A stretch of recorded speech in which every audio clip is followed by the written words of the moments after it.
झटपट फटाफट लक्ष्मी जी घर के अंदर प्रसन्न होके अंदर आएंगी घर के फटाफट। झटपट फटाफट लक्ष्मी जी घर के अंदर प्रसन्न होके अंदर आएंगी घर के फटाफट। नाचतो सगळं विसरून पोरी बघता थांबून निळा पिवळा लाल लाल रांगोळी काढतो वाकून।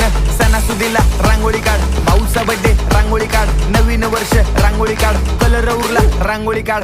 उभी लाईन आडवी लाईन तिरपी लाईन वाकडी लाईन फुल काढ, चिमणी काढ, हत्ती चुकला पुसून काढ। सगळ्यांनी इकडे लक्ष द्यायचं आहे, टेन्शन घ्यायचं नाही, डान्स करत राहायचा। सासूबाई चिडणार आहेत, घाबरायचं नाही, वाईप करत राहायचे आणि सोबत म्हणायचं झटपट फटाफट लक्ष्मी जी घर के अंदर प्रसन्न होके अंदर आएंगी घर के फटाफट। झटपट फटाफट लक्ष्मी जी घर के अंदर प्रसन्न होके अंदर आएंगी घर के फटाफट। पाटापुढे ताटापुढे देवापुढे मागे पुढे सगळीकडे चोहीकडे आम्ही खातो बटाटेवडे पाटापुढे ताटापुढे।